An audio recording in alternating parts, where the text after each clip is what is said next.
Snow fell the way old souls remember pain. Slow, soft, but heavy enough to change everything it touched. Evelyn Ashbourne walked the long road out of town with her coat clutched tight, her breath a fragile cloud against the silver dusk. The wind carried the scent of pine resin and smoke, whispering through broken telegraph wires like voices that refused to forget her name. Each step cracked against the frost, as if the earth itself questioned why she still moved at all.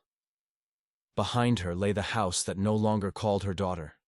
Its windows shuddered against shame. In front of her stretched the vast, pale wilderness of the West, wide, indifferent, and endless. The coins her father had accepted for her keeping weighed in her mind more than her small bundle of clothes. The echo of his words burned colder than the snow. A woman who can't bear children bears only burden.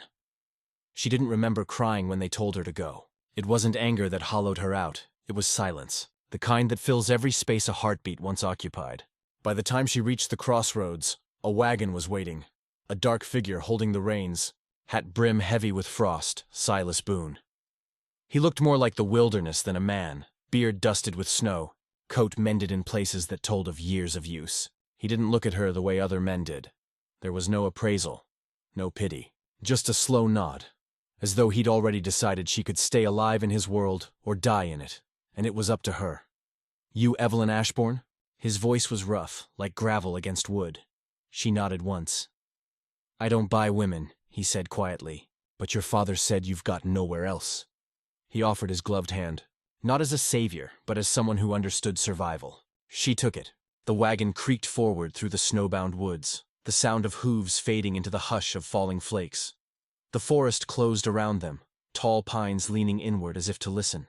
The journey stretched through a silence that wasn't unfriendly, only vast.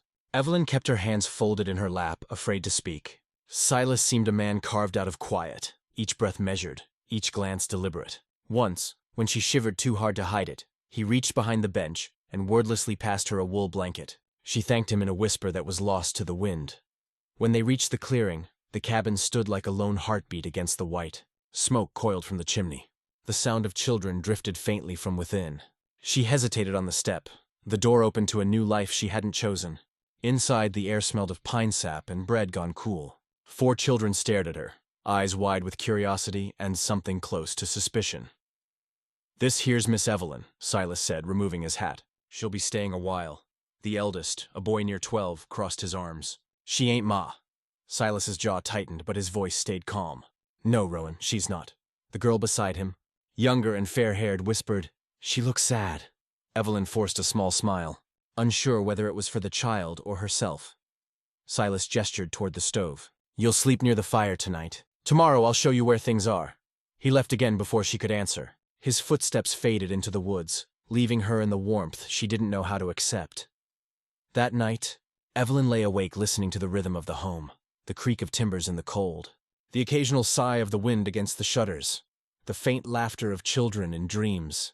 The fire dimmed to embers, and she felt her heart move with it, tired but still burning.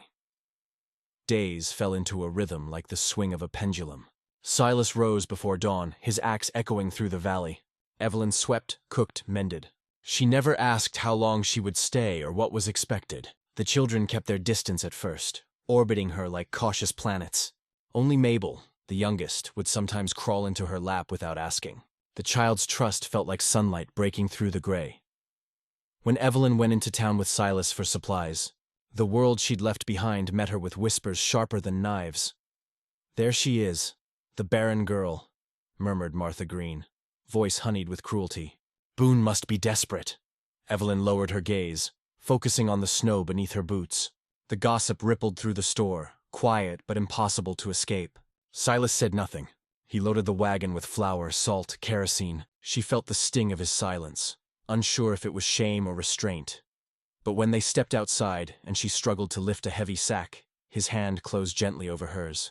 Just that, no words, only warmth through leather. The gossip fell silent behind them. That night she found the same hand leaving a wool shawl folded neatly by her bed. No note, just care. The winter deepened, locking the world in frost. Evelyn began to notice the quiet kindness threaded through Silas's days. The way he repaired the children's boots by lamplight, how he hummed old songs while splitting logs, his eyes softening when one of the little ones laughed. Sometimes, when he returned from work, she would have soup waiting. Silent gratitude simmered in broth. He would nod, sit, and eat in quiet acknowledgement. Their words were few, but each act seemed to speak for them both. One evening, as snow whispered against the window, Evelyn sat mending a torn toy horse beside the fire. Silas entered, shaking snow from his coat. Without a word, he took the other piece of the toy and began sanding the splintered wood. The fire's light flickered over his hands, strong, scarred, steady. Their fingers brushed as they joined the pieces together. Neither looked up. The air between them carried something unspoken but alive. When the children crept into the room, Evelyn smiled and passed the mended toy to Mabel. The child beamed, holding it as if it were gold. Silas glanced at Evelyn then just once, and in that brief look, she saw something that thawed a corner of her heart she thought forever frozen. Later, she overheard Rowan's voice through the thin cabin walls. "She ain't Ma. Pa, you shouldn't make her be." Silas's answer came low and even. "I ain't asking her to be, but maybe she don't need to be for us to be whole." Evelyn pressed her hand to her chest, where the ache had lived for so long. It didn't hurt the same way anymore. It felt like a bruise healing from the inside. That night she stepped outside, wrapped in the shawl he'd left. The world was still. The moon rested low over the pines, silvering the snow like spilled starlight. Her breath rose in small, shimmering clouds. For the first time, she felt the cold not as punishment, but as proof she was still here, alive, present, beginning again. In the distance, she heard Silas's axe strike one last log, the sound sharp and true. Each swing echoed through the valley like a heartbeat. She watched the cabin windows glowing warm behind her, the laughter of children faint within. Evelyn whispered into the night, not to God, nor to her parents, but to herself. "Maybe belonging doesn't come from birth," she said softly. "Maybe it's what we build from what's left." A flake landed on her cheek, melting into something that wasn't quite a tear. She didn't brush it away. Inside, the fire crackled low and steady, and Silas Boone closed the door against the cold. The snow kept falling, quiet as grace, covering the tracks that had brought her there. Winter deepened its hold on the valley until every sound felt softened by snow. The trees stood like pale sentinels beneath a sky too heavy to breathe. Days bled together, gray, hushed, and rimmed with frost. Evelyn had learned the rhythm of their solitude. The creak of the barn door at dawn, the children's laughter rising like faint birdsong, the slow scrape of Silas's boots returning each night through drifts of white. But in the heart of that stillness, something fragile had begun to grow. It wasn't love, not yet. Love was too bold a word for what passed between them. It was steadiness, a shared breath in the quiet, the small kindnesses that gathered like snowflakes, until they built something that could bear weight. The morning the storm rolled in, the world went white all at once. It began as a soft veil of snow, then thickened into a curtain that erased the horizon. Silas had already left for the mill by the time Evelyn realized how quickly the wind was rising. She stood at the window, the glass trembling beneath the storm's breath, and felt unease settle in her chest like a gathering shadow. By evening, the sky had vanished entirely. The cabin shook. Snow piled high against the door. The lanterns flickered and went dim. When Silas still hadn't returned, she felt the old fear surge back. The helplessness she'd known all her life when others decided her fate. But this time, she refused to yield to it. She gathered the children close around the hearth, lighting every candle left in the drawer. The wind howled through the cracks like a hungry thing. "He'll come home," she told them, though she wasn't sure if it was a promise or a prayer. She melted snow over the fire, portioned out the last of the bread, and wrapped Mabel in both her shawl and courage. The storm raged for 2 nights. The second night, Rowan tried to act unafraid, but she saw the tremor in his hands. Evelyn told them stories, half-remembered fables her grandmother once whispered, of women who tamed storms with patience, of fires that never died if tended with love. Her voice wove through the cabin like a thread of gold, holding them together. When sleep finally took them, she remained awake, staring into the dwindling flame, listening for footsteps that didn't come. At dawn, the world was a sheet of silence. Snow stretched in every direction, smooth as untouched parchment. Evelyn wrapped herself in every coat she could find, pushed the door open, and stepped into the cold. The air bit hard against her lungs, but she didn't stop. Each step broke through drifts that swallowed her to the knees. When she found him, he was half a mile from home, collapsed beside his wagon, one hand still gripping the reins, the horses buried to their shoulders. His skin was the color of the snow itself. Evelyn dropped to her knees, pressing her hands against his chest, searching for breath. It came faint, but it was there. "Silas," she whispered, her voice shaking. "Don't you leave us." She dragged him free, inch by inch, until her arms felt like fire. The forest blurred around her, trees bending like ghosts. By the time she reached the cabin, her lips were blue and her legs numb. She didn't stop until he was beside the fire, until warmth touched his skin again. All day she worked without pause. Boiling water, rubbing his hands, feeding the flame higher. The children helped in silence, their small faces pale with fear. When at last his eyes opened, she nearly wept. His voice came hoarse and low. "You went out there?" "I couldn't just wait," she said, and the words surprised her with how fierce they sounded. He tried to sit up, but she pressed him back gently. "You'd have done the same," she said, and though he didn't answer, she saw in his eyes that he knew it was true. For days afterward, Silas was too weak to work. Evelyn tended to him quietly, washing the frost from his hair, feeding him broth spoon by spoon. The children hovered close, watching her care for him with the reverence of witnesses to something sacred. One evening, when the storm had finally broken and pale sunlight filtered through the window, he spoke her name softly, as if testing its shape. "Evelyn." She looked up from the mending in her lap. "You saved my life," he said, her hands stilled. "You gave me one first."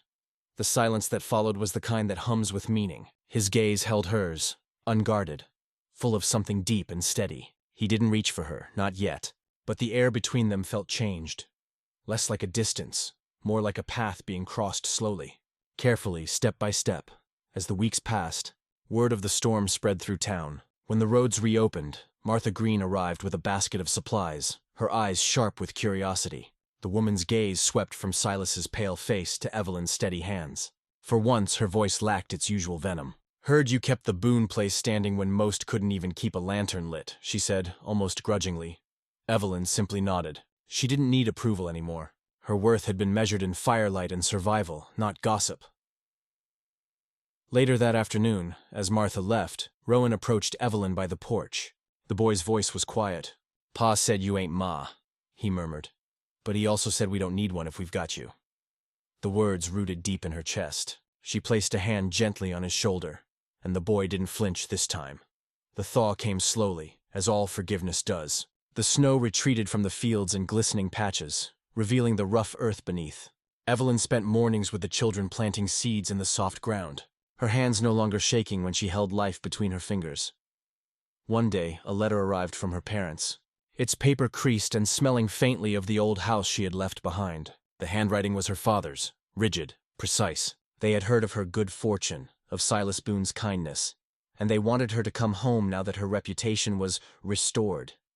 Evelyn read it once.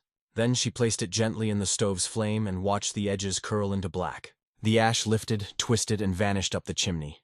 Silas said nothing, only stood beside her, his presence steady. The children looked from one to the other, uncertain.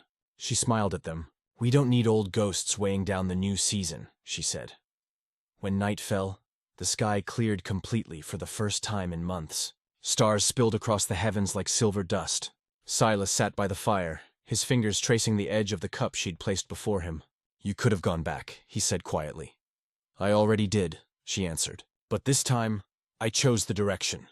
He looked at her for a long moment, then reached across the table. His hand found hers, not with urgency, but with a quiet knowing that felt older than either of them. It wasn't a promise or a confession. It was something truer, a recognition. Two souls shaped by loss, meeting in the same light.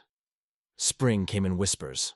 Ice loosening on the river, birds testing their songs. The cabin filled with color again.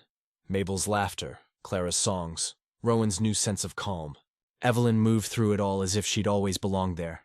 On the morning the first buds opened on the pine branches, Silas and Evelyn took the children walking to the edge of the woods. The air smelled of wet earth and new beginnings. Mabel ran ahead, her small boots leaving tracks in the thawed ground. Evelyn followed, her shawl fluttering like a soft wing behind her. Silas caught her glance as she turned, the sun rising gold through the trees. He didn't need to speak. Everything that mattered already lived in the silence between them. When Mabel's small hand slipped into Evelyn's, something quiet and eternal passed through her. Not a spark, but a steady flame, the kind that stays. She looked back once at the cabin, smoke curling gently from its chimney, the fields beginning to stir with green. The ghosts of her old life had no place here. She had not been saved by a man's mercy, but by her own choice to keep living, to keep giving warmth where once she'd been denied it. As they walked on, the last snow melted beneath their steps. The air was bright, alive, forgiving. Evelyn breathed it in and felt, for the first time, that she had been made for this world after all. Not as a mother, nor as a wife, but as a soul that had learned how to bloom in winter. And perhaps somewhere, the wind that once carried her sorrow now carried her peace. Some hearts are not barren, only waiting for the soil kind enough to let them grow. In that quiet corner of the West, Evelyn Ashbourne found hers. If you believe kindness can thaw even the coldest winter, stay with us. Subscribe, and keep listening to the stories the wind still carries. Wild West tales of love that grows where it was never supposed to.